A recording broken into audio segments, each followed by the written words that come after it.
जय श्री कृष्ण। मैं संध्या शर्मा श्री कृष्ण कथा में आप सभी कृष्ण भक्तों का स्वागत करती हूँ। भगवान श्री कृष्ण की दिनचर्या। भगवान श्री कृष्ण अपनी 16,000 से अधिक पत्नियों के साथ विश्राम करते थे। प्रातःकाल सूर्योदय से 3 घंटे पूर्व वे उठ जाते थे। प्रातःकालीन मंद वायु पारिजात पुष्प की सुगंध को प्रसारित करती। श्री कृष्ण निद्रा से उठने के पश्चात उसके सुगंध का रसास्वादन करते। श्री कृष्ण की प्रथम पत्नी श्रीमती रुक्मणी देवी को ज्ञात था ब्राह्म मुहूर्त संपूर्ण दिवस का सर्वाधिक शुभ समय है। तथापि ब्राह्म मुहूर्त के आगमन पे वे खिन्न हो उठती, क्योंकि वे श्री कृष्ण के संग का त्याग नहीं करना चाहती थी।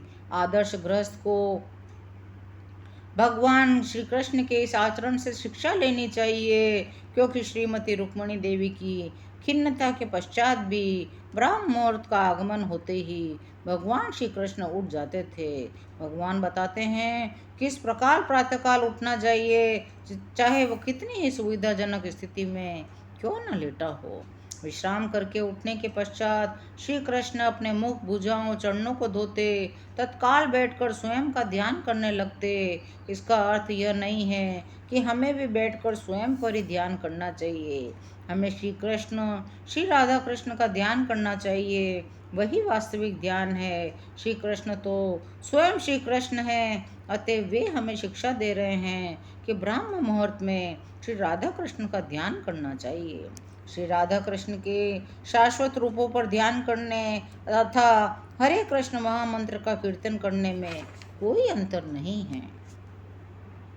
भगवान श्री कृष्ण स्वयं का ध्यान कर सकते हैं, क्योंकि वे परिपूर्ण है, किंतु हम उनका अनुकरण करते हुए स्वयं का ही ध्यान नहीं कर सकते। श्री कृष्ण का तो शरीर भी श्री कृष्ण का है, परम सत्य है।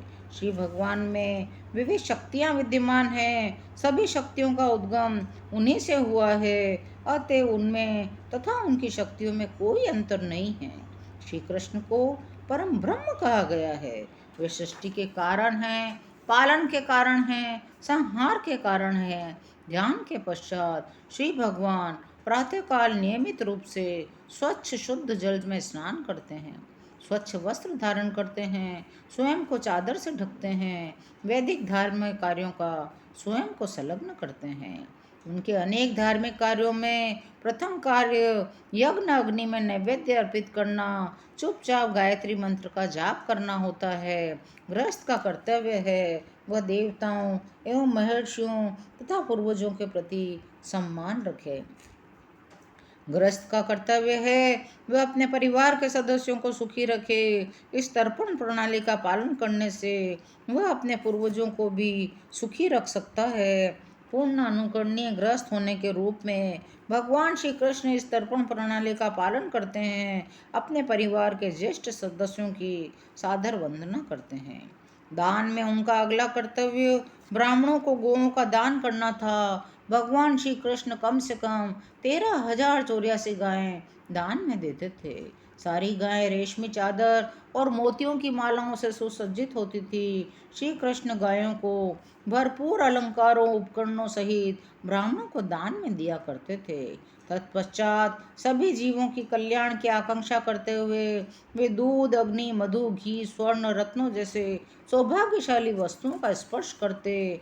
यद्यपि अपने दिव्य शरीर की पूर्ण आकृति के कारण श्री कृष्ण प्रकृति से अति सुंदर हैं, तथापि वे स्वयं पीले रंग के वस्त्रों को धारण कर लेते, कौस्तुभ मणियों की कंठी पहन लेते। श्री भगवान के दिव्य शरीर का स्पर्श पाते ही सभी आभूषण स्वयं सुंदर बन जाते। इस प्रकार स्वयं को सुसज्जित करने के पश्चात श्री भगवान गाय बछड़ों की संगमरमर की मूर्तियों को देखते, श्री शिवजी और अन्य देवताओं के मंदिरों के दर्शन करते।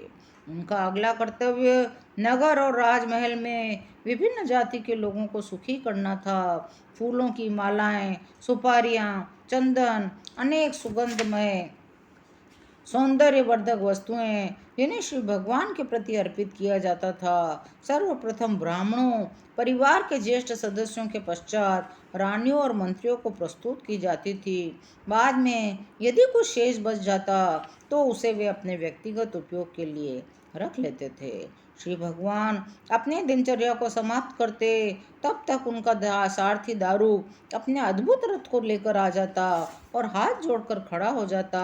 इससे भगवान को संकेत मिल जाता कि यात्रा के लिए अब वे राजमहल से बाहर निकल सकते हैं।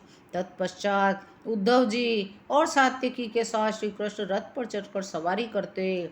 जब श्री भगवान राजमहलों से जाने लगते तो सभी रानियां उनकी ओर स्त्रियोचित चेष्टाओं से देखती।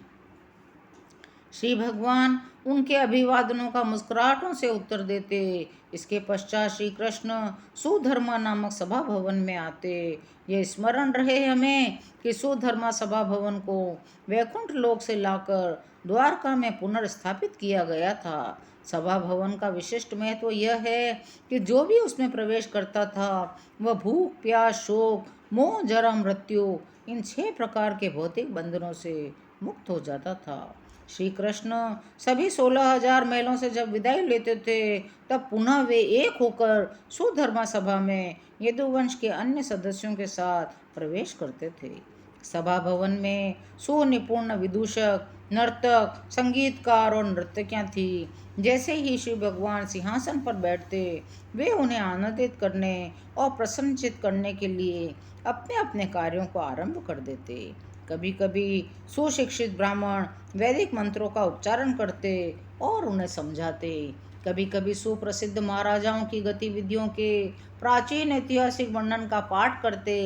श्री भगवान तथा उनके सहयोगी उन्हें सुनकर अत्यंत प्रसन्न होते।